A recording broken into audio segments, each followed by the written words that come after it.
بسم اللہ الرحمن الرحیم. السلام علیکم.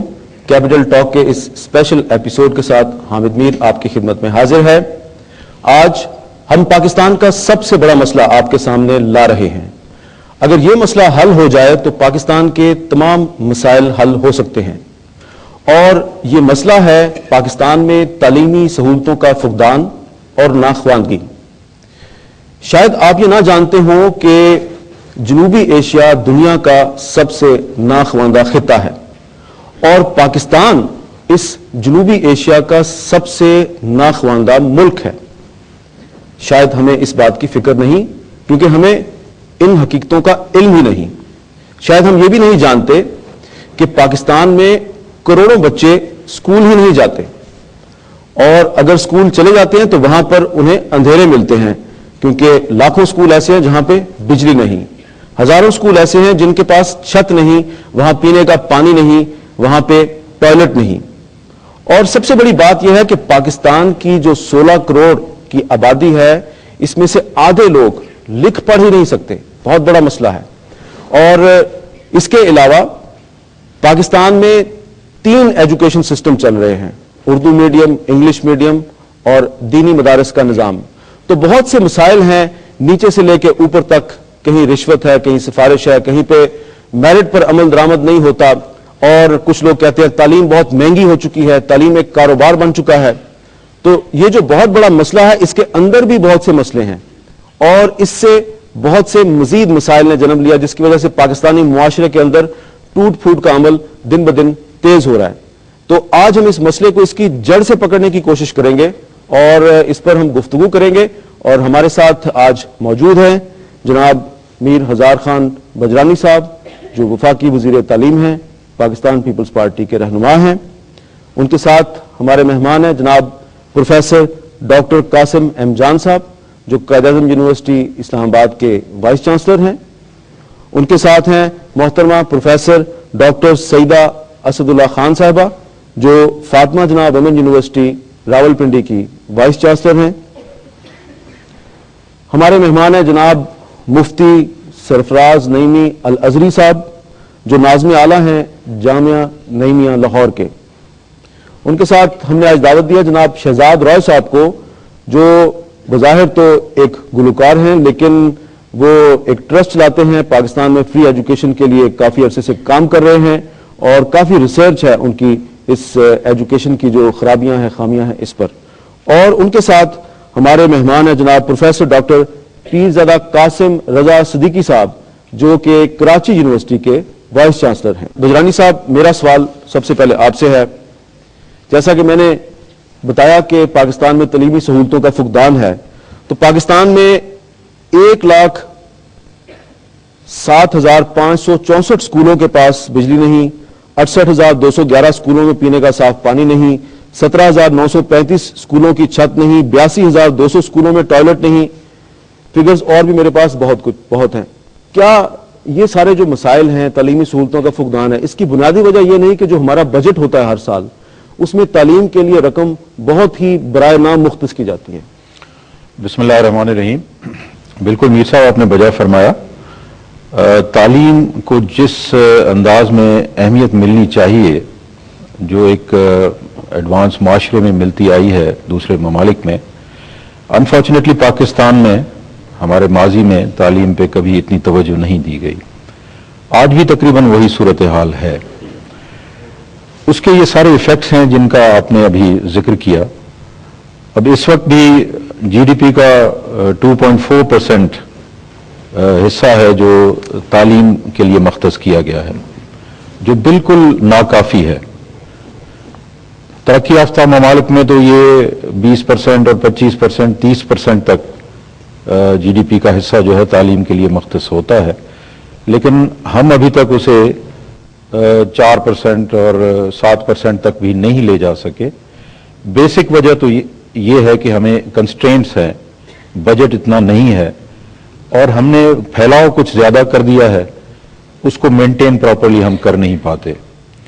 اور ہماری یہ کوشش رہے گی ہماری حکومت کی کہ ہم آئندہ آنے والے بجٹ میں اور اس کے بعد آنے والے بجٹس میں تعلیم کی مد میں اس پرسنٹیج کو بڑھائیں, بجٹ کو بڑھائیں اور اس مشرومنگ کو بھی ہم فی الحال روک کے جو فیسلٹیز ہماری ایگزسٹ کر رہی ہیں انہیں ہم پراپر بنائیں اور ان کے اندر جو مسنگ فیسلٹیز ہیں وہ ہم پرووائڈ کر دیں. یہ بالکل دیہاتوں میں آپ نے بھی دیکھا ہوگا, ہم بھی جاتے ہیں, ہمارا تعلق دیہاتوں سے ہے.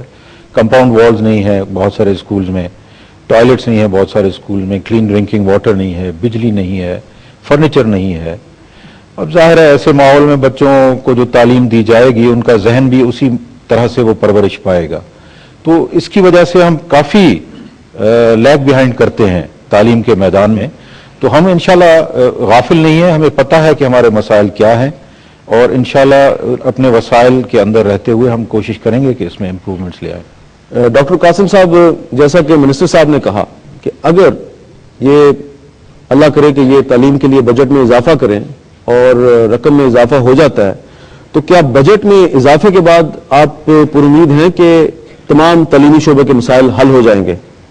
میرے خیال میں بنیادی چیز جو ہے وہ بجٹ میں پراپر ایلوکیشن ہے.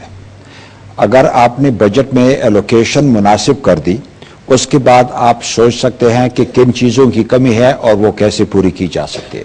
ہمارے پاس دو بنیادی وسائل ہیں ایجوکیشن کو آگے بڑھانے کے لیے. ایک وسائل یہ ہے کہ فزیکل انفراسٹرکچر, کس قسم کی فیسلٹیز ہونی چاہیے, اور دوسری ہے اساتذہ کی کمی. اساتذہ کی کمی کا بھی ڈائریکٹلی ریسورس, فائنانشیل ریسورس کے ساتھ ہاتھ ہے. جب تک اچھے اساتذہ نہیں ہوں گے کوالٹی ایجوکیشن کی نہیں بڑھے گی. اور اچھے اساتذہ حاصل کرنے کے لیے آپ نے اچھے انسینٹیوز دینے ہوں گے, ان کو اچھی ٹریننگ دینی ہوگی, باہر بھی بھیجنا ہوگا, ملک کے اندر بھی.